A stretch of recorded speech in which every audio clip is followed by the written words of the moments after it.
Hello and welcome to Politics War Room with James Carville, and I'm Al Hunt. This week our guest is the chief U.S. commentator and columnist at the Financial Times, Ed Luce.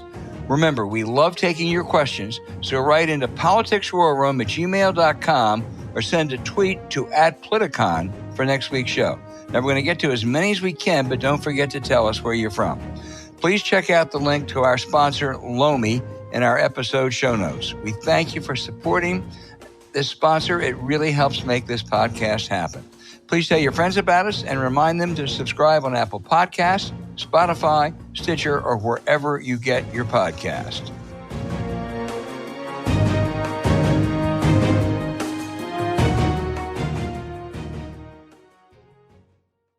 James, there's a lot to talk about this week, most of it kind of low level.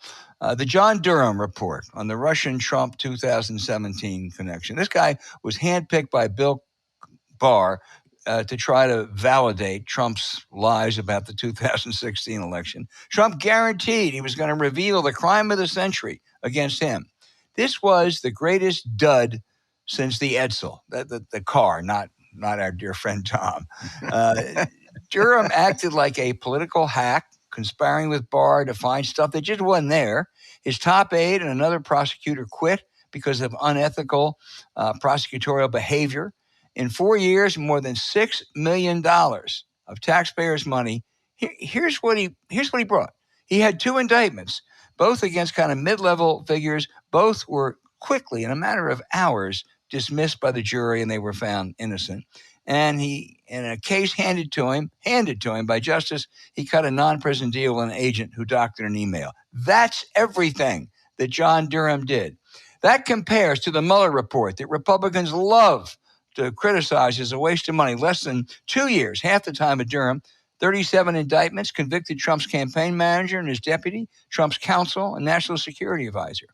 Durham's criticism of the FBI, some of it legitimate, was just a rehash of what the Inspector General already reported. One more item, James, that I just don't want to get lost in this. In their desperate effort to vindicate Trump, Barr and Durham stumbled across an unexpected tip from the Italians about financial scam linked to Donald J. Trump. Somehow, this was deep-sixed, not mentioned in the Durham report. Trump's Capitol Hill poodle, Congressman Jim Jordan, wants Durham to testify. Bring it on. Dan Goldman and company, please ask him about how he totally forgot about that Italian tip. So, a couple of things. Number one is saying, I think it's a Chinese proverb or something, that a picture's worth 1,000 words. You look at a picture of this guy, and he's exactly who you think he is. A giant sphincter, all right? I can't get over that. And what he tried to attain is the creepiness of Ken Starr. He did not succeed because I don't think anybody could succeed in that effort, but I think that had to have been what his goal was. At least he stumbled into it. The third thing I'd say, what is it about, why did these guys think this? And what did they think they were going to find? I mean, he was experienced. He had a pretty accomplished legal life until he just ruined his entire reputation and made himself a joke.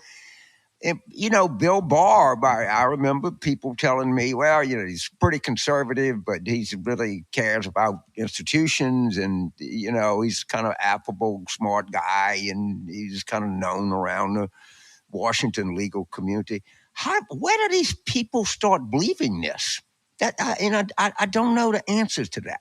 But obviously, Bill Barr and John Durham, who at the time that they thought this, had by any measure accomplished lives. And they had this cockamamie theory that they spent millions of dollars trying to prove, and it was evident there wasn't anything from the beginning. I just wish somebody could tell me the psychology behind it. That's all. That's what perplexes me. Or vexes me or something. Well, it ought to vex and perplex you. Right. Because, look, there were a couple FBI overreaches in this whole thing. The wiretap authorization of Trump advisor Yes. Carter Page. But the red herring that Durham and company love to throw out there is that this all came from a discredited Steele dossier. The dossier wasn't even used by the Mueller report. It really was irrelevant to anything but that one wiretap authorization. The facts are that while Mueller said he couldn't prove legal collusion between Moscow and Trump, there is no question, the Russians tried to help Trump in 2016. The campaign manager, Manafort, shared valuable polling information with a Russian agent. Trump's high command, including his family, met with Russians in New York when they promised to dish dirt on Hillary Clinton. And dirty trickster Roger Stone was aware beforehand somehow that the Russians were about to leak stuff on John Podesta and Democrats. The only question, James, is did it affect the outcome? Pennsylvania scholar Kathleen Hall Jamieson argues it did. Others aren't so sure. But the Russian-Trump connection was real. And if the FBI hadn't have investigated it, that would have been the crime of the century. And don't forget the Senate Intelligence Committee report, which was bipartisan. I mean, did the Russians interfere in the 2016 election? Is water wet? Is the Pope a Catholic? I mean, come on. And the fact that we're still having the argument, and the fact that people treat it as an argument it's frustrating, it's maddening, it's ludicrous. And this is a country that is incapable of telling the truth to itself, and it's depressing. Let's move on to something else. Well, thank you. I wish I could move on to something uplifting, James, but Okay. I keep forgetting the name of that river in Louisiana that has no bottom. But the Chapelaya. Well, the new equivalent of that is Rudy Giuliani. Just when you think there's nothing sleazier about Rudy Giuliani, who made a joke of himself in his service to Trump, now a former top assistant claims in a suit he demanded sex from her, including oral sex while he was on the phone with Trump, and he was trying to sell pardons for $2 million, and he and Trump were going to split the proceeds. Now, he, of course, denies all this. But the woman clearly worked for him. She says she has tapes and recordings, and he has become such a disgrace. You don't dismiss anything about Rudy these days. I hear people sometimes say, what happened to Rudy? He was the 9/11 hero. He was America's mayor. You know what? He always was a scumbag. He just got away with it because he was smart and clever, and he indicted people like Mike Milliken and Ivan Boesky. But he always had a total disdain for civil liberties and human decency. Rudy Giuliani is and always has been a bad man. Well, he undoubtedly, if you don't want to change like that. But I've never seen Trump didn't fall because it was always assumed that he was a criminal huckster guy. He couldn't pay cash with a cosigner in the New York real estate business. All right, Giuliani, I don't dispute that he was always the same guy, but he was one of the most he was a U.S. attorney. All right, how much of it was John Gleason? Probably 95%, but it doesn't matter. The guy at the top gets the credit or not, and they literally broke up the mob. I mean, they did. Then he became mayor, and he won re-election easily. The whole 90s was a time of really rapidly dropping crime, was a time of unbelievable economic prosperity. You could argue that he just rode that wave to popularity as mayor of New York. Then 9/11 happened. He was out no there. Doubt. He was going through the rubble. He was going to funeral. He did. And the guy, he was high. Whether he should have been, he was there the or leading not, Republican presidential candidate for president at one point, James. Absolutely. And the guy is like it's more than just a joke. He's a national embarrassment. Right. But he had somewhere to fall, and boy, did he fall. And I don't know how do you? He's my age. All right, I don't understand how that guy, the legal expenses that he had. He was like on the speech circuit. Shit, he was bigger than Colin Powell. I mean, he was knocking down $250,000 appearance speeches like they were M&Ms, and just lost all of that. Had that Giuliani consulting, which was, I'm sure it was some shakedown operation, but Rudy Giuliani had a lot of money. I mean, he really did.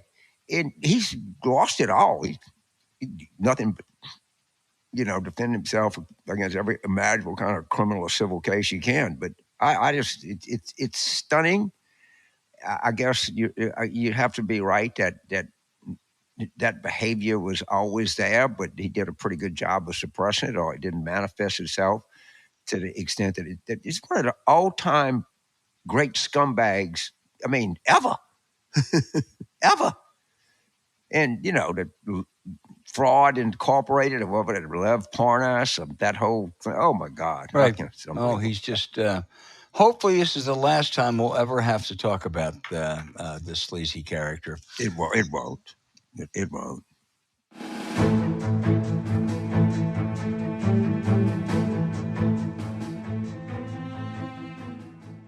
And with the 2024 election coming up faster than we ever thought possible, James and I may be on the road some. And we all know it's all too easy to leave full trash bins at home when you're away. But we found the perfect way to keep our places clean that also make a difference for the environment. We each have a Lomi to transform garbage into gold at the push of a button. Lomi is a countertop electric composter that turns food scraps to dirt in under 4 hours. It's amazing how fast it is and how much our listeners are going to love it, knowing they're taking action for the environment and their gardens, James.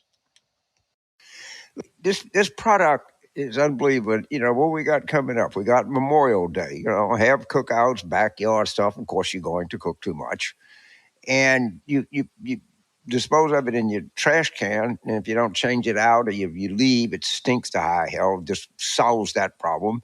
It solves the problem of recycling wasted food and using it, with great productivity. And then after Memorial Day, you got the 4th of July and all that entails, and then you got Labor Day and all that entails. So I think now is the time to get this product, and it's good year round, but in a place like this or Washington, which was built in a swamp, the days can be hot and humid and leftovers, and if you don't take the garbage out pronto, you're going to have some odious smells around. So this is a great product, and I think the time to act, honestly, is right now. I went down we have a summer place down the Chesapeake, which we go every summer weekend, and I went and put the Lomi, set up the Lomi, and my daughter said, no, you have to put it right next to the sink. We need that Lomi every day. And because of Lomi, we've developed a love of composting, which is definitely a trait we all need to cultivate, especially if you're in the city or out in a farm like James. Plus, it's made cooking at home even more enjoyable and in alignment with our values. That's because with Lomi, you can turn waste into nutrient-rich dirt to feed to your plants, lawn, or garden, so it's not going to landfills and producing methane gas.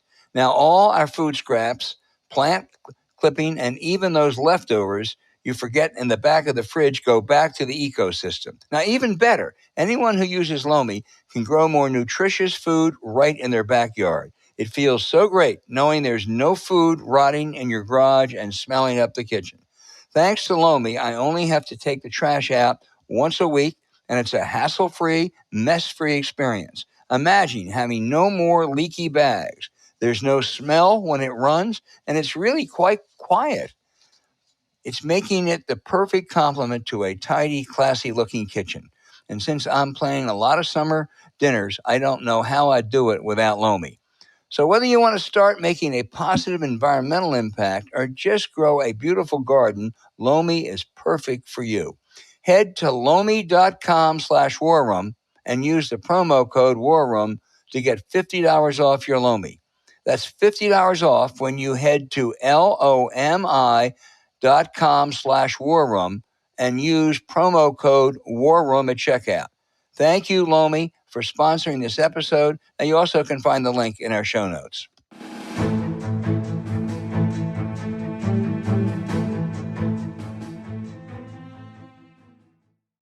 All right, James, one of our all-time favorite guests. I don't know how many times we've had him on, but every time it seems to get better and we learn more. Ed Luce, the chief U.S. commentator, columnist for the Financial Times.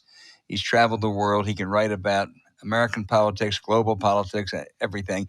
Ed, there's so much to talk about, really, with your wide-ranging expertise. But you were the FT's Southeast Asia bureau chief, and you've written extensively on China-U.S. relations. Let me get your reaction to an intriguing David Ignatius column this week about a very optimistic U.S.-China high-level meeting in Vienna. And I must say that I think the top U.S. official, national security advisor, was well prepared for it because he'd read an Ed Luce column.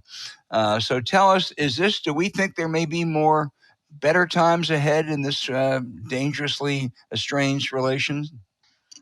I wouldn't go that far, but I would say that Jake Sullivan, is a very high caliber public servant. And he knows all the pitfalls. He knows the character of Xi Jinping's China. And he knows how important it is. Since we're analogizing US-China today with the Cold War, he knows that we're in the Cuba Missile Crisis phase. There are no safeguards in place. There are no routine military-to-military communications in place. China has been resisting those, and Jake Sullivan has been repeatedly pressing for China to agree to them. And stuff just keeps blowing it off course. I mean, the balloon, of course, literally, the balloon incident. But also, I think, some of the rhetoric coming out of Washington, D.C. Is, almost a match for the sort of hyper-nationalist rhetoric we hear coming out of China. And so Jake Sullivan and the Biden administration have to navigate that too, which makes it complicated. The domestic politics, as you suggest, are really difficult because it's basically a contest between Republicans and Democrats as to who can, I hate China. Let's take on China more. I mean, there are very, very few. There's a handful, but very, very few, I think, sober minds on that in this country. How do you change that, Ed? That's very, very challenging.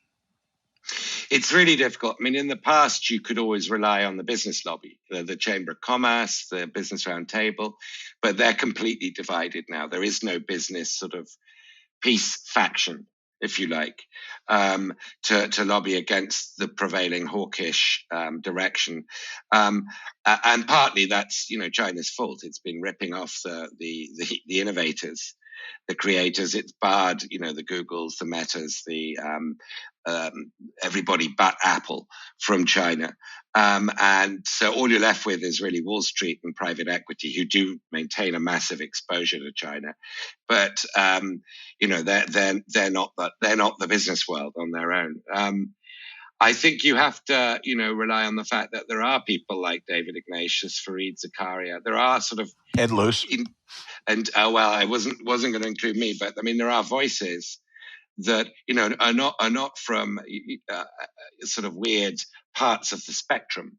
They're fairly mainstream, and I think thoughtful voices who are cautioning that America has more cards in this situation, and yet the rhetoric implies that America has none. There's a sort of headless chicken nature of how China is discussed.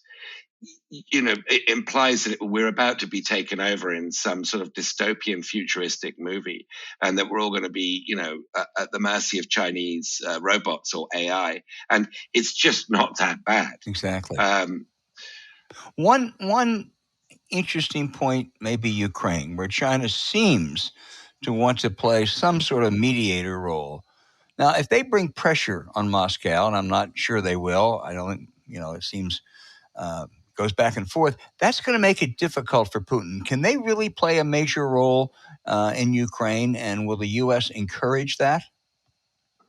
I hope they will. There has been a debate in the Biden administration, because when Xi Jinping initially came out with this 10-point plan for peace, which was clearly biased towards the Russian perspective on this war, the State Department, Antony Blinken, issued a very dismissive statement.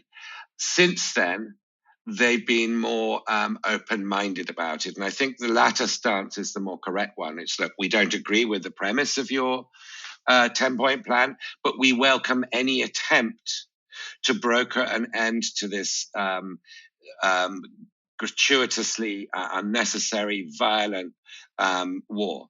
And China has demonstrated, and again, Jake Sullivan said so in public, congratulated China. It has demonstrated an ability to broker, a deal, for example, between Iran and Saudi Arabia. And that's a good thing. The more that China can feel some skin in the game of being invested in stability, and in the Middle East for sure, they depend way more on energy from the Middle East than we do nowadays. So step up, start providing guarantees, start shouldering some of the burden. And we should encourage that. And I was very, very pleased to see that Jake Sullivan did say, look, we couldn't have done this deal with Saudi Arabia and Iran, because Iran, obviously, we don't talk to. But we welcome the fact that China did do it. Now, Ukraine is a way bigger proposition. But in principle, we should welcome Chinese efforts to bring this war to a conclusion. James. So it'll be blunt. Just reading the press, and that's all I have, and I don't know who's what. The war seems to be going significantly worse for Russia than, say, it was 3 months ago. Is that a fair observation? I think that's a fair observation, yeah. And I think it's fair to say we keep misreading or underestimating Ukraine. I think 3 times now, first at the beginning of the war, we all thought it would be a walkover, including the CIA, who got other stuff right. Military experts, some of the most seasoned military sort of think tanks thought it would be over in 7 days. So we got that wrong. We then thought that last summer we were in a sort of battle of the Somme situation where nothing was going to move, and Zelensky and the Ukrainian armed forces surprised us. Very intelligent, smartly done counteroffensive where they retook Kherson and pushed Russia back in parts of the Donbass, struck Crimea, struck deep into Russian territory. And I think we're now in the third phase of Ukraine belying our rather negative assessments of its potential with its counteroffensive. I think we're going to see Ukrainian gains. So, Americans, as you well know, have this fascination with the British monarchy, and we just went through a change and a coronation. Our producer is a well-known anti-monarch. I'm kind of neutral. I think they have much power, and it's kind of fun to see. But it did look to me when I was watching, snippets of this on television, that it looks like it's on its last leg. I mean, the Queen was obviously very popular and had real presence. I said this guy didn't pull it off, I don't think. I mean, I'm not screaming and yelling, but it looks like its uselessness is nearing the end. What's your general view about the whole thing? I watched the coronation. I steered very well clear of Britain 10 days ago when it happened, although I was in Europe. And I watched it and had the same feelings. Charles famously has said we need a bourgeois, he didn't put it quite like this, but we need a bicycling continental style, Dutch style, Swedish style monarchy. We need to slim down. And if this was slimming down, then what does overweight look like? Yeah. Well, I have my great-grandfather's from Denmark, and I spent some time there, and the guy was showing me around, so we'd stop by and see the Queen, but she's somewhere else. I mean, it's a very kind of open thing to have. I mean, apparently the Queen just shows up anywhere, and bicycle monarchy, but it's going to take a lot of deleveraging for, they're moving. But at any rate, it's a similar thing. So before I turn it back to Al, your wife is Irish, and my family comes from Ireland. And there's this long-range antagonism, and Ireland's always been the kind of junior partner in the Irish-British relationship. It's really the UK should really wish to have its economy as good as Ireland. How much of this is Brexit? the long-suffering, dormant neighbor now has a significantly better economy and maybe even now better standard of living. And it's kind of weird. It happened pretty fast, didn't it?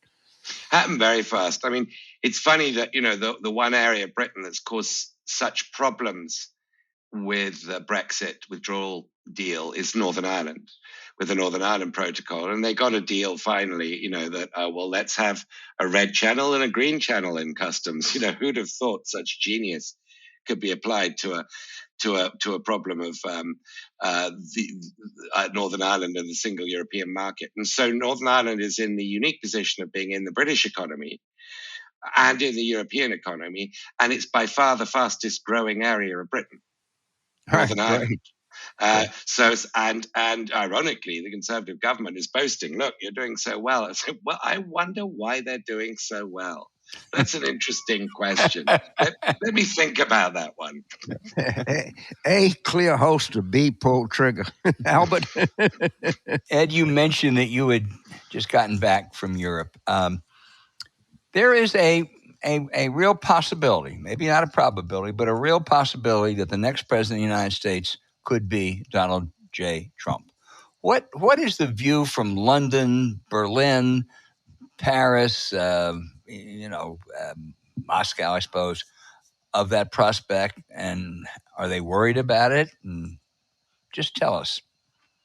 Yeah, and this is one area where, you won't see much daylight between London, Berlin, Paris, Dublin.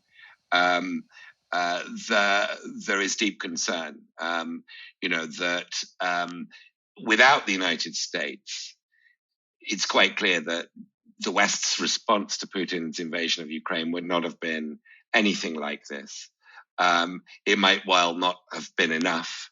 It might well not have happened, given differences between France and Germany and between Eastern Europe, the Poles, etc., the more hawkish countries, the Baltics, and between the Club Med countries, which I think basically have been tilted by American leadership, and without it might not have been behind the Ukrainians. So there is deep concern that if Biden is defeated by Trump next year, and Trump, as John Bolton, I wouldn't normally cite John Bolton, but I think he's correct in saying if he'd won a second term, would have pulled America out of NATO, and keeps promising if he does win a second term next year, then he'll fix this within 24 hours. We know what that means, what Trump's saying he'll fix this. We know what the MAGA affinity with Putin means, and Europeans know this too. We know the skill of Putin when he brings up J.K. Rowling and gender-neutral pronouns and stuff in Russian president's State of the Union speeches. This is not what Russian annual State of the Union speeches normally consist of. We know who he's aiming at, and that given that Russia is not going to militarily win Ukraine on the ground, his great hope is a change in America's stance. And that is a deep concern in Europe, across Europe, a very deep concern. And it's very hard to hedge against that happening. And again, to quote John Bolton, as he said, Putin knows how to play Trump like a puppet. I mean, he really has, he dominates him in a rather clever way. He does. And, the question is, why did Putin invade under a Biden administration? He didn't need to do that under Trump's administration. He was getting what he wanted. He was getting, we all recall the first impeachment of Trump and the fact that this was triggered by Ukraine, right, by his treatment of Zelensky, by his, mafia-esque sort of quid pro quo in terms of getting dirt on Biden, and in exchange, I might send you some defensive weaponry. So Putin was getting what he wanted without a shot being fired under the first Trump administration.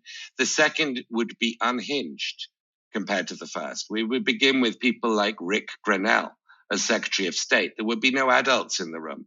Kash Patel as head of the CIA. Looking at the kind of people Trump would have in place, they would be believers in Putin. Wow. Boy, that is scary.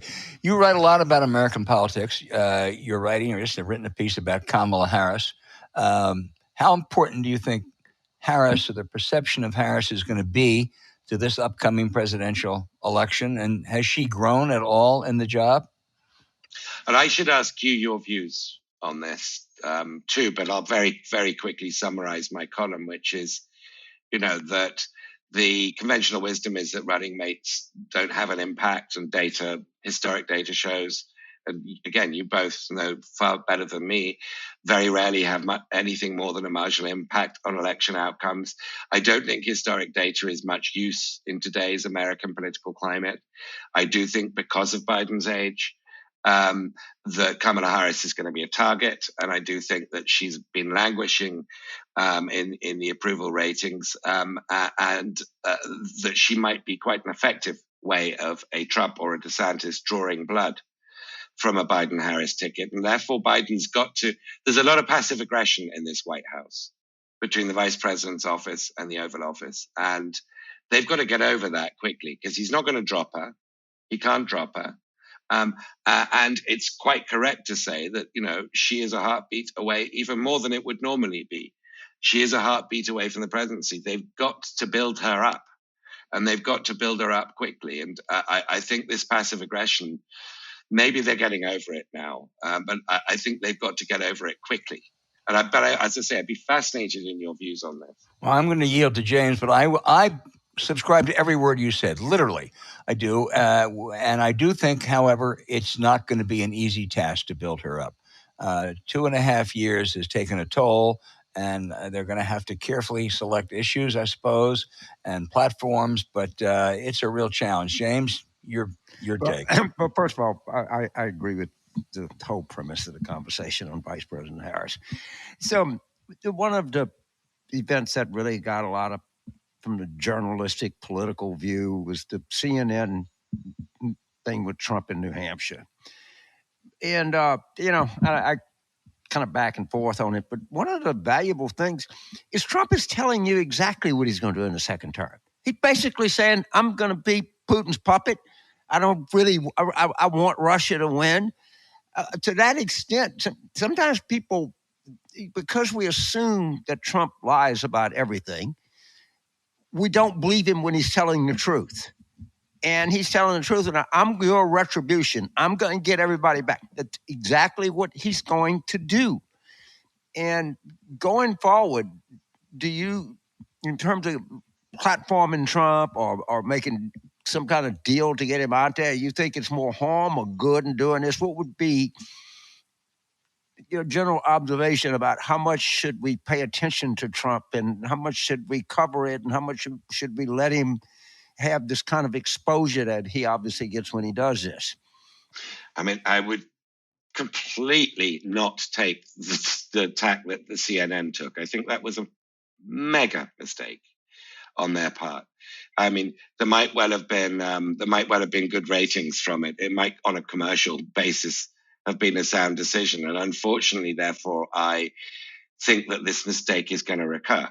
Les Moonves of CBS said essentially back last time in 2016, Trump's the best thing since, a license to print money. I forget what his exact words were. Good for business. And so good for business. So Trump, Trump gets earned media. And I don't know what to say other than to hector the TV people, that they ought to have sort of a larger strategic vision of their business than this. But I know that this falls on deaf ears. A lot of people say, oh, look, DeSantis is just as bad as Trump. I don't think he is. I think he's awful. There isn't even a bar there. I think he's awful. I think he's a dark, fairly malevolent figure. It's not just that he's not likable, is that he doesn't like you. But I don't think anybody's as bad as Trump.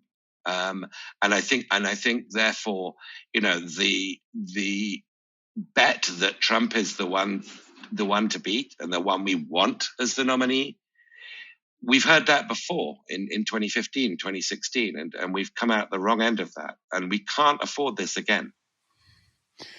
Well, I know that, but Trump doesn't need there was no negotiation with CNN. He said, this is the way we do it, or don't do it. And of course, there's a financial interest in CNN in doing that. I don't hold any particular affection or disaffection for CNN. And of course, they compromise what we would all think are standard rules of journalism. But on the other hand, we did get him saying basically, I'm going to be Putin's puppet. And I mean, there's some value in that. And he's not going to do a typical sit down hour meeting with the video with the FT board. They're just not going to do that. He's not going to just go on television and just ask me anything you want. So you have the choice of not covering him or covering him on his terms, where at least you get some idea of what he wants to do. And I'm not as definitive on this as you and Al. I don't know. It's hard. I'm going to just jump in to say, I agree with Ed. Yeah, I mentioned your I name. agree with Ed totally. There was nothing Trump said that he hadn't said before. We knew everything. We knew what he was. Right. It's just those people who said maybe we'll see a new Trump like a new Nixon were naive. Of course you got to cover Trump, but you sure as hell don't cover him and give him his own pep rally when you cover him. Ed? Yeah, I think I lean more towards Al on this, because I do think he says all this shit, on Truth Social or right. On One American Network and presumably on whatever Tucker Carlson's Twitter channel is going to be. I think to give him that extra platform, it was extraordinary gift, I think, that CNN gave him. Okay, Albert, I'm still torn. Yeah, I mean, I might have been okay with a town hall that he didn't pick the people. I mean, if you had a sample of New Hampshire, those were all Trumpites there. They were picked ahead of time. It was a rally, and was a rally in which Caitlin Collins, who tried very, very hard, I don't much criticize her at all, but she became just a prop to that Trump rally, and that was unfortunate. But Ed, one thing you wrote about, I thought in a terrific column, was the U.S. Supreme Court. A month or two ago, they're going to close this session probably by knocking down affirmative action, maybe upholding racial gerrymandering, and some other decisions. This court really is in trouble, isn't it? It is. And I don't hold any candles for John Roberts, but I do know that he's the one amongst those 6 conservatives on the Supreme Court who has a larger self-preservation instinct, a regard for the institutionalist aspect of the Supreme Court. He stopped Obamacare from being killed when he had the swing vote. Unfortunately, he doesn't have the swing vote anymore. So he just has to go with the majority, unless he can pick off one other, whether he can pick off Kavanaugh on some issues or Gorsuch on some issues, I don't know. But I don't think there's any restraint there, because if you look at Justice Thomas, the impunity with which, forget all the financial scandals that ProPublica have so diligently and excellently exposed, or the fact that they're not even scandals, amongst the Supreme Court bunch. They know how Thomas behaves. They know how Scalia behaved. Forget all that. Look at the record of Thomas. Look at his wife and her role in January the 6th. And then ask, who is going to hold the judges to account? And we can't. We can't. They're there for life. Nobody's going to impeach them. We're never going to get 2/3 of each chamber to agree on that. I don't see what the restraint is unless they themselves understand that their actions are going to endanger the Supreme Court. At some point, this will involve an expansion of the Supreme Court, not packing. This will involve an enlarging of it to better reflect sane judicial philosophy and American public opinion, and term limits. And if that's what they want, they certainly deserve it. But if that's what they want, these extreme rulings that we're seeing increasingly are going to bring it about. James, you want to close this out? Well, yeah, I want to close out in a little bit of an observation. And this is a very, Jenny Thomas and Clarence Thomas are, they're just comically corrupt. All right. That's the portrayal of them.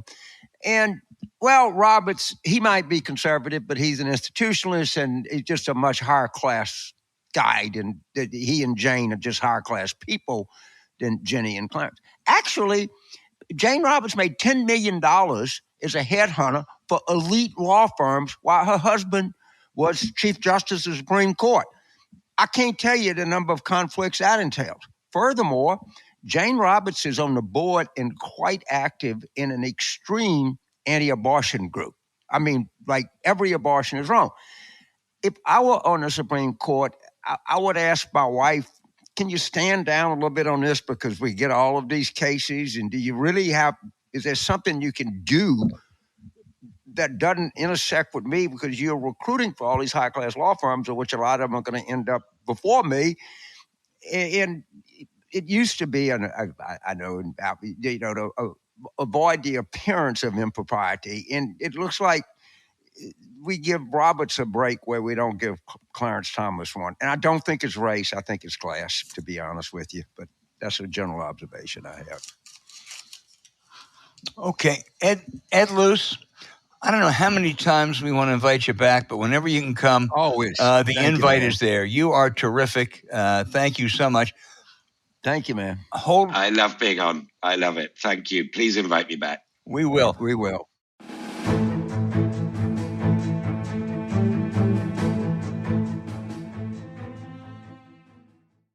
Hey, James, we're going to start a new segment, Screw the Voters, specifically efforts by some Republicans to suppress the vote, especially minorities and young voters. It's going on all over the country, and we're doing this in conjunction with the Brennan Center, a foremost champion of voting rights.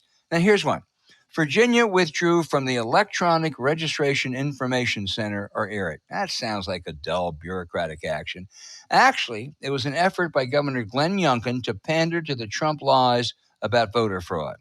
ERIC is used by 28 states and the district. What it does, it researches, checks, and improves the accuracy of voter rolls. As Brennan notes, it helps states update voter files. It removes ineligible voters while facilitating new registrations and helps weed out those very few instances of fraud. But, the Trumpites, and they're all following his lead now, including Youngkin, they don't want these fair elections. They want to check and purge the rolls as they see fit. They don't want outside alternatives. They don't want new registrations. They don't want most of these new voters, and they don't want to have anyone question their baseless claims of voter fraud. Virginia was one of the founders of this organization, and it is something that just helps ensure honest and fair elections, and that's just not in the interest of the Donald Trumpites of this world. Yeah, of course, voter fraud is not. It's very rare. There are 1,000 studies on this, and they all reach the same conclusion. And my favorite is Cleta Mitchell complaining in Wisconsin. College kids, they just roll out of bed and go vote. Well, why shouldn't they? That's all I've done all my life is roll out of bed and go vote. But where I vote, New Orleans is a block and a half from where I live. I would say it's sick, but it's not sick. We know why they're doing this. Because if they actually had fair and honest elections, they'd lose a lot more than they're losing now. So I love this segment. Brennan Center is a, national treasure. Yeah, it sure is. And you Virginia residents out there, Virginia has never gone along with this kind of stuff, or at least not in the last 20 or 30 years. Check and see what Glenn Youngkin, has tried to pull off this time in order to pander to the Trumpites. We'll keep this segment going, called Screw the Voters, efforts to try to really suppress the voters, Jim Crow 2.0, 2.5, whatever we want to call it.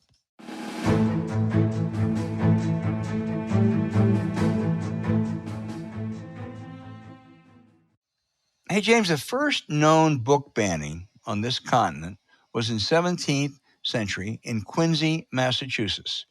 But, in 2023, Florida may break the record for the most. The latest, again thanks to the invaluable Judd Legum of Popular Information, a fifth grade teacher in Hernando County, Florida, is under a, quote, misconduct investigation by the Florida Department of Education. What's her offense? She showed her fifth grade class a Disney movie, Strange New World. These kids are 10 and 11, and the movie has been deemed fit for 8-year-olds. There's no sex or violence in it, and it fits into the science class being taught.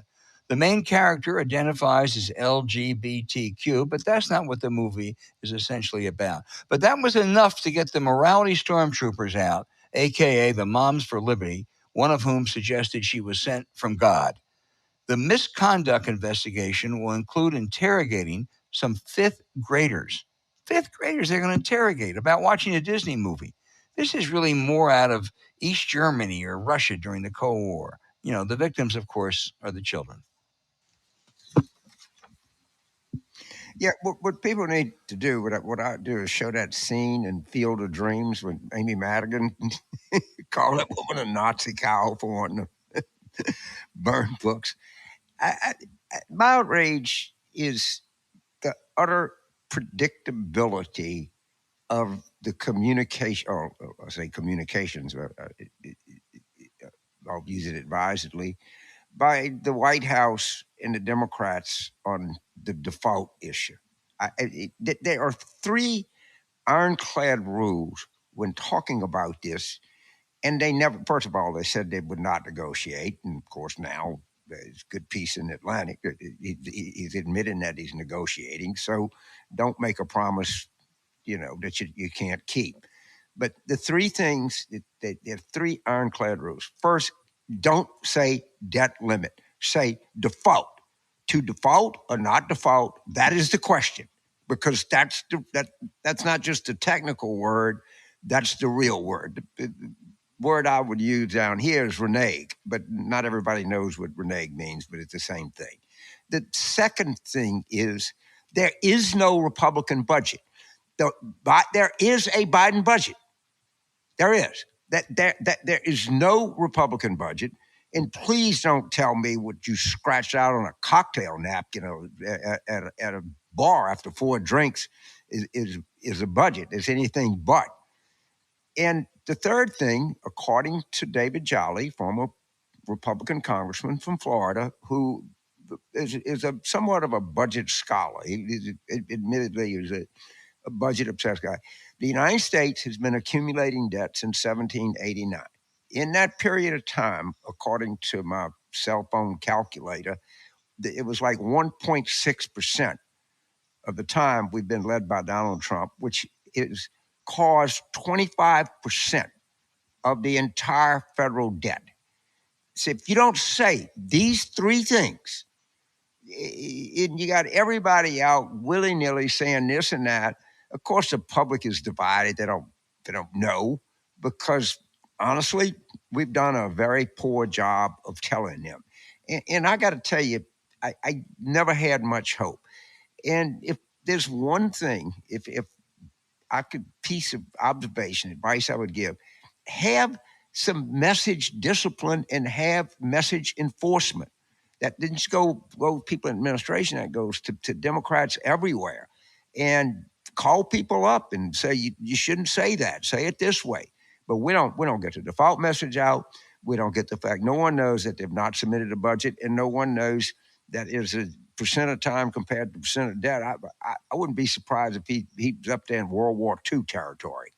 So, and this is going to, I'm sure that at some point, who knows how much damage it's going to cost. It costs the United States Treasury hundreds of billions of dollars because we lost our credit rating in 2011. And it's depressing, but the White House communications has been pretty depressing too, and it's not very well enforced. A chief tenet in the Republican platform, such as it was in 2022, is we are going to produce a budget. We're going to have regular order. That's what they promised, and they are not being held accountable for that failure. You're absolutely right, and I fear that train's left the station. It's unfortunate. It's not. It's because no one is saying it. And the only way you can do that is you call people up. And when you see that Kevin McCarthy is going on a show, or somebody is, Steve Scalise is being interviewed, ask them about it all the time. They ask Biden about his age all the time. They should. You can't say that, that's some kind of phony baloney issue. It's not. The fact that they hadn't produced a budget is the farthest thing in the world from a phony baloney issue. And by the way, they have a constitutional responsibility because all spending bills have to originate in the House of Representatives, and no one freaking knows it. And it just doesn't do any good to get, mad. But I still get mad. No budget. And they promised it. It was a big deal. And Biden produced the budget. He asked, line by line, that whole thing. They've done nothing. It's just, it's just so predictable. You could see it coming a mile away. Depressing.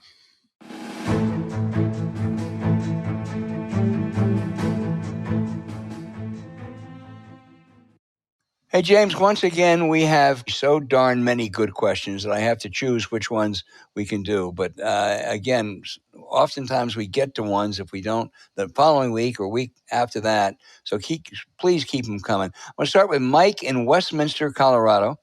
He said, why haven't more Democrats made commercials like Colin Allred where they point out the whereabouts of each Republican member of Congress during the insurrection?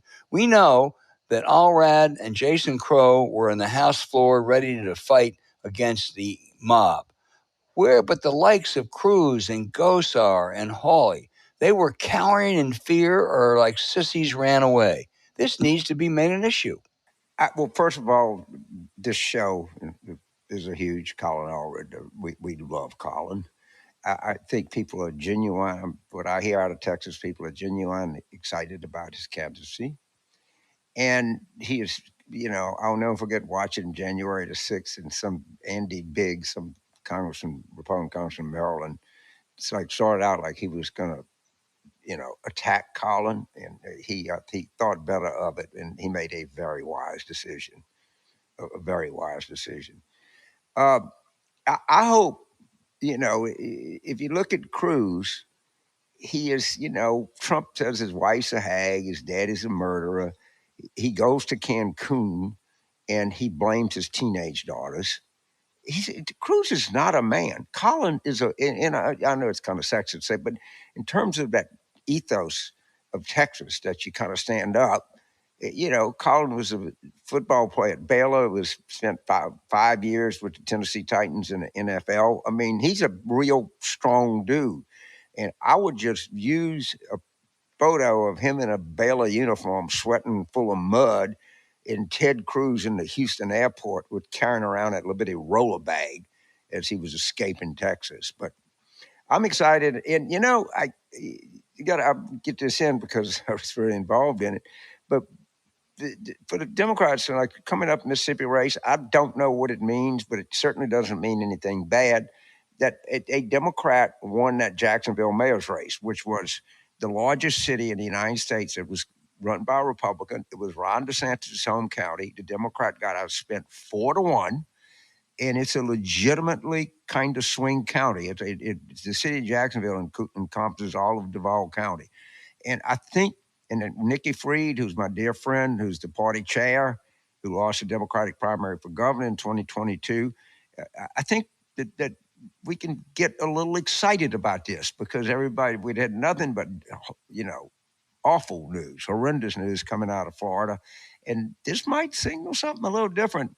And I believe I have one of the best quants in Florida I'm going to talk to later today.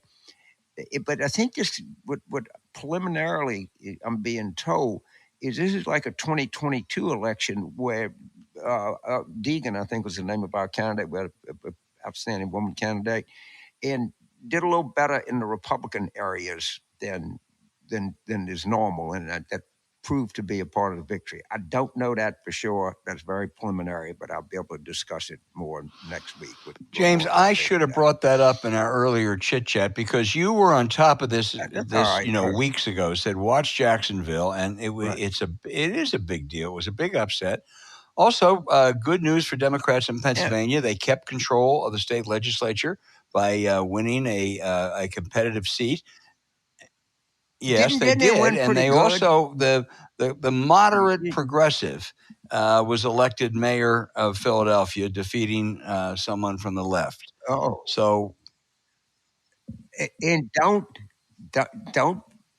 dismiss the power of the building trades who endorsed her, and it was significant. But that state house seat in Delaware County, it was a blue district that everybody was saying that we were in danger of losing. And something tells me that Governor Josh Shapiro is one happy man today. I think we can be assured of that. Ellen in Normal, Illinois asked, what about Michelle Obama throwing her hat in the ring? She's been in the White House for 8 years, extremely intelligent.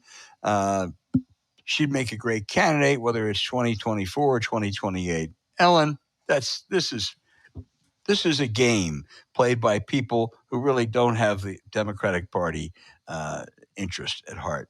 Michelle Obama does not want to run for anything, and she's not going to run for anything. And what this does is the veiled suggestion, or not so veiled, is the Democrats don't have any great alternatives. Well, they do. They really, really do.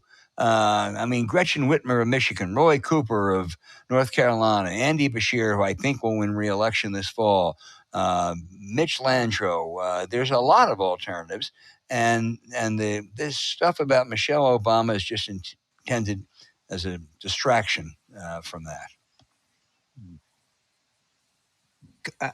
I so agree with you, and it kind of Doug Schoen had a piece, okay, but I'm not going to get into Doug Schoen right now, but it's all based on a false premise that we don't have anybody else. When in fact, you mentioned some, I could go on and on. Sometimes I get tired of repeating.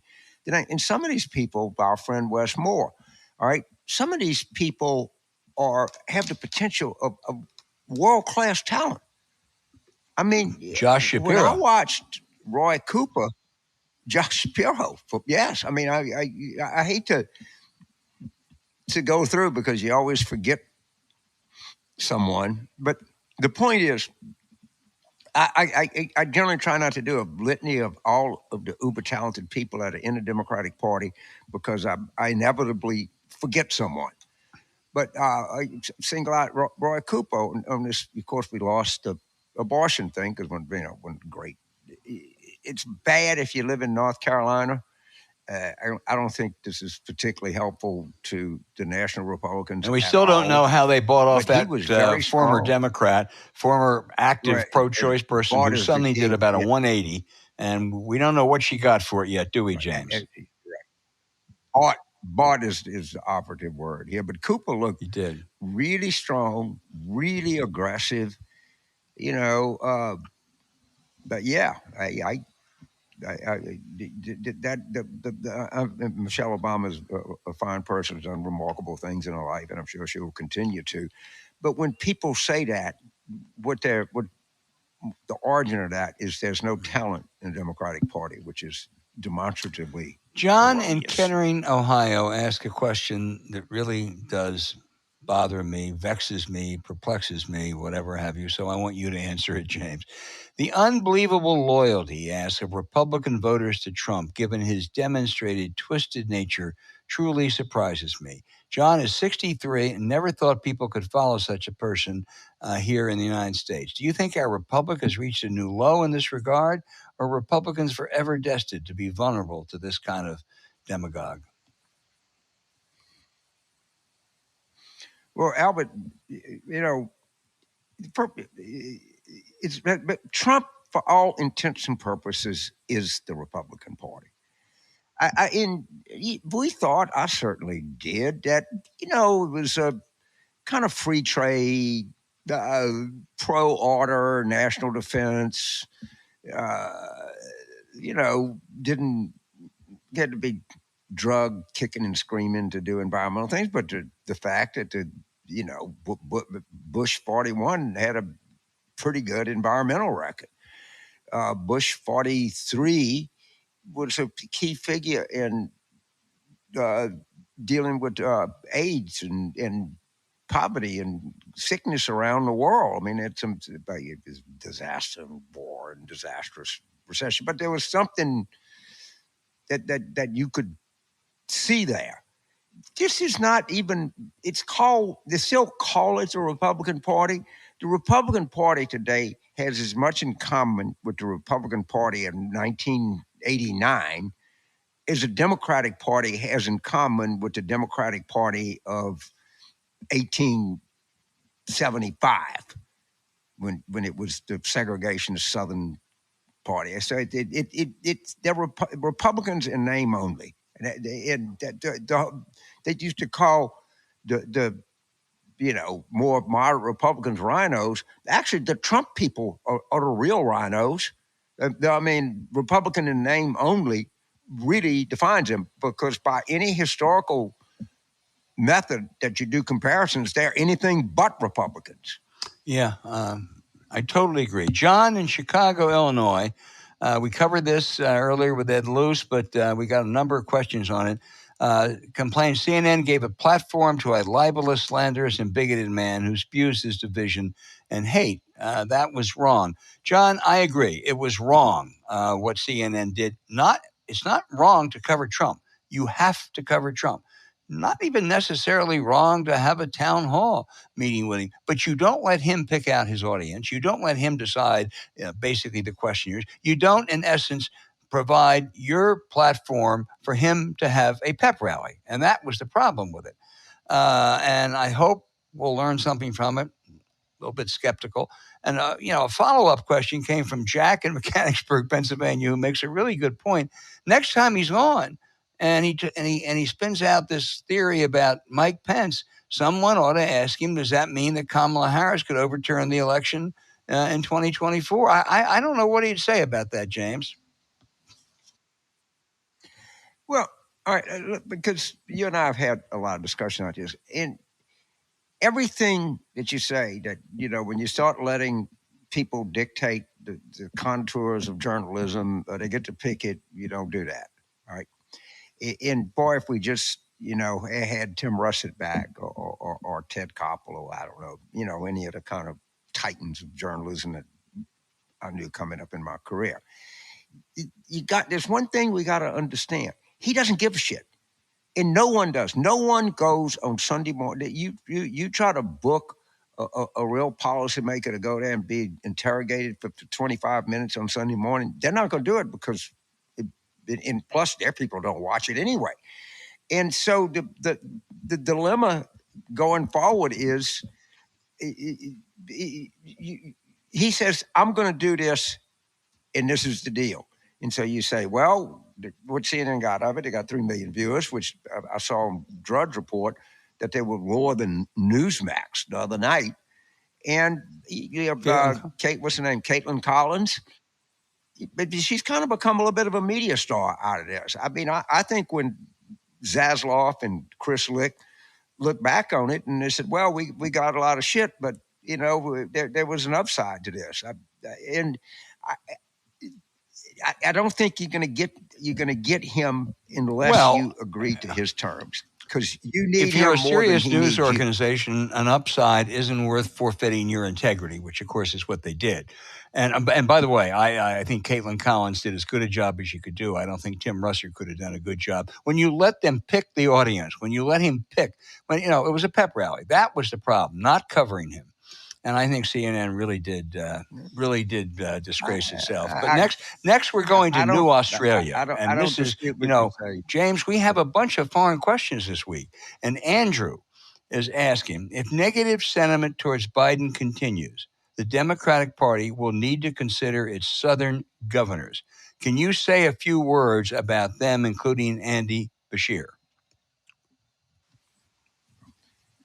Well, I saw Andy, I guess a month or so, 2 months ago. I don't know about Andy or Westmore or Josh Sparrow or Gretchen Whitmer, who's really got it. I don't know. First of all, I don't know if Southern governor is necessary, but there's certainly some Southerners that would, Mitch Roy Landrieu, Cooper. of course. It's just so much, but it's a problem. I mean, Biden's numbers are horrific. We're going to go and we're going to go to post if conventional wisdom is right. Would Biden v. Trump, of which 70% of the country doesn't like the choice, and of course, the no labels people are lurking there. I, you know, I I think Bobby Kennedy is going to get votes, and he's being promoted by Steve Bannon. I saw that he was talking to some. I hope I'm wrong, but I know I read it. It was on a speaking list at some white supremacy group. Oh my God! If that's true, given but he said it doesn't matter. his father and his I hope that's not true. I know I know that I saw that, and like stupidly I didn't write it down. But I now lean toward somebody significant is going to jump in this thing. I mean, if I'm sitting there and like a lot of politicians, and there's nothing wrong with this, I really think I could run for president. I think I have something to say. I think I could be president. And they got terrible problems in New Hampshire about how they handle that. They're not going to run the table in South Carolina. I was looking at somebody that focus groups of Democrats in Georgia, and they said, should Biden debate Robert Kennedy? At 12 Democrats, 12 yes. This thing is they've convinced people that they have it all figured out and that we're just going to go from point A to point B, and we can beat, and we'll get Trump, and we can beat him, and we'll beat him again. I think their reasoning is staggeringly James, rosy. I hope they're right and we're wrong. I doubt it, but yeah. It's in the catastrophe of another Trump presidency. We can't imagine the level of the catastrophe. Because for the first 2 years, he had Gary Cohn, he had General Mattis, he had General Kelly, he had some people that were held in check his most horrific impulses. Then his second 2 years, we had a Democratic House. It had some curb on it. I don't know how much, not very much. He is telling you, he's not getting the kind of more establishment kind of Republicans. You're going to see every MAGA, Kash Patel, Michael Flynn, Cleta Mitchell, Jenny Thomas might be appointed Secretary of State or something, for all I know. It is going to be a catastrophe of the first order, and we are playing. We're really playing with matches here, man. The country. And by the way, listen to me. This is 3.4% unemployment. All right, I'm not an economic forecaster, but most people think this is highly unlikely to continue. Biden is beating Trump by 2.5 points. If you look at the averages, it wasn't down 7 as the post-poll said, but it is uncomfortably close. And if we're at 6.3% unemployment, shit, you don't want to think of it. You don't want to think of it. And the odds of a catastrophe are, let's just say, yeah, Biden would probably win if it's Biden. Trump, yeah, okay, you people love that. Well, maybe 60% chance. Well, the converse is a 40% chance that he will. And this is so catastrophic. If you go get a medical test and say, look, 6% chance you'll be okay, 40% chance you lose your sight or you'll be paralyzed. Well, fuck that. I ain't taking that test. And that's where we are as a country. And we're getting a lot of happy talk here, and the idea that Biden is the only Democrat to beat Trump is ludicrous. But honestly, the converse probably more true is Biden's the only Democrat that Trump could beat. But this is we're in a frightening situation here. I'm sorry, but this whole show I've been maybe more coming across kind of pessimistic, but I'm sure I'll feel better about things next week. I feel good about Jacksonville. I do. And I feel good about these, Wisconsin. I feel good about what happened in Pennsylvania. I mean, the indications are out there.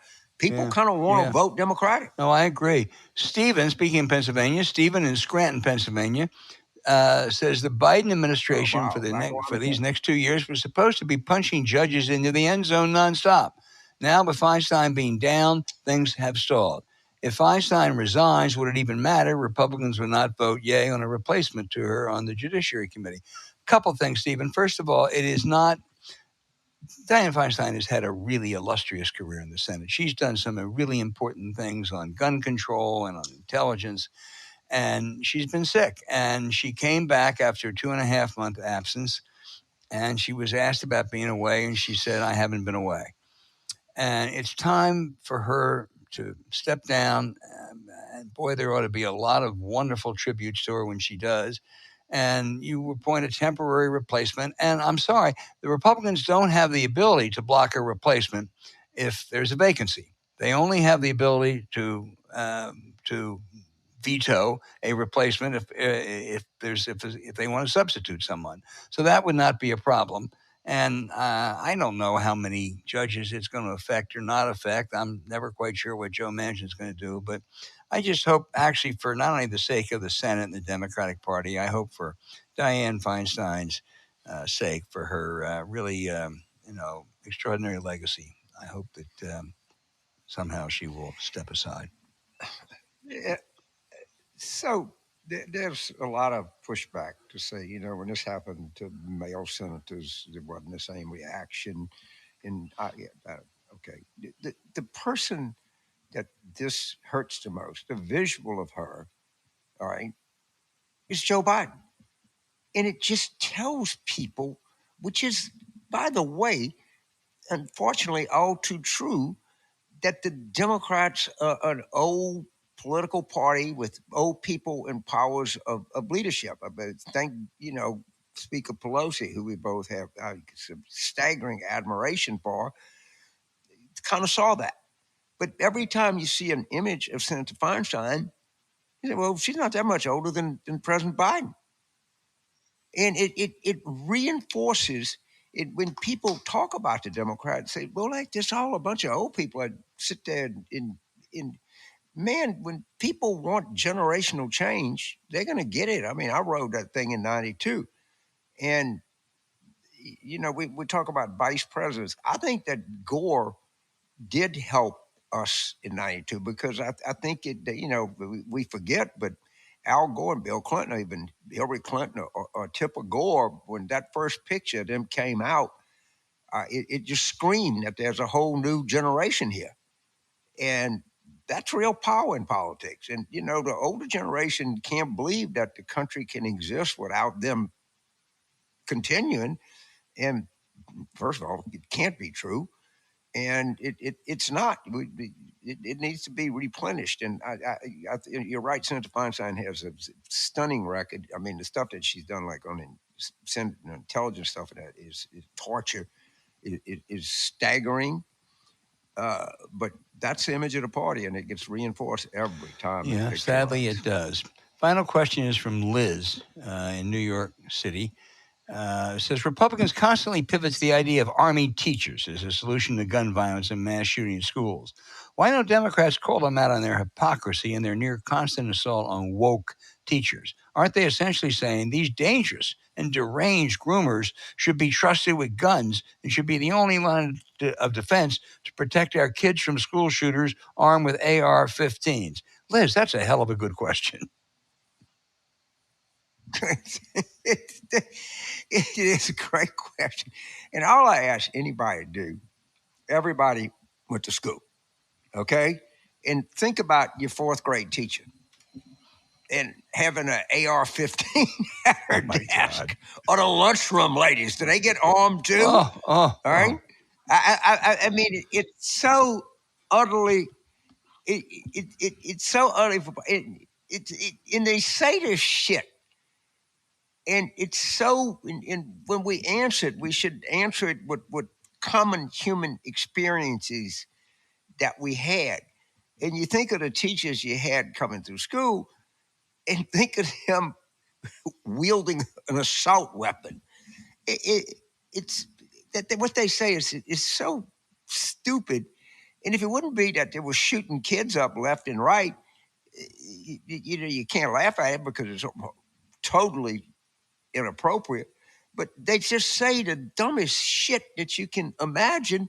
And there people just nod their head. Well, yeah, that's a good idea. Let's give Miss Mabel she'll show their ass. Oh, James, please. You had suggested, as I recall, that, if they really feel that strongly about it, why don't they have everybody pack heat at the Republican National Convention? I don't think they picked you up on that, did they? No, I don't think they did either, and I don't think they're going to. You don't need metal detectors. I mean, but the stuff that they say is so. All right, so one of their talking points is we need to do something about mental health. All right, we can always say, all right, that's take a long time for that to make a difference, but mental health is an issue, and I am. You've never convinced me, and I think the research is going to bear this out. I think the pandemic is a significant contributor to these mass shootings. I think it's a significant contributor to people slugging little league umpires and flight attendants and all of that. That doesn't excuse anything at all, but I think it's related. But at least you can say, well, we need to increase mental health. At least there's some rationale or reality to that. Arming teachers is laughably stupid. It is. Liz, thank you for that great question. And again, that was a great question. Yes, they are fabulous. As I say, we'll get to some of them next week. So please keep them coming.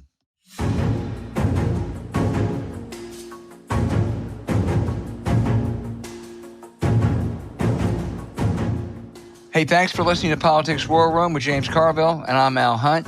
Don't forget to send your questions for us by email to politicswarroom@gmail.com or tweet them for next week's show at Politicon. Following this episode, we'd appreciate it if you check out the link to our sponsor, Lomi, in the show notes. We deeply thank you for supporting them because when you do, it helps make this podcast happen. To keep up with us, subscribe to Politics War Room on Apple Podcasts, Spotify, Stitcher, or wherever you listen. Please rate the show with a 5-star review, and we're going to be back next week with another show as we continue our war room planning.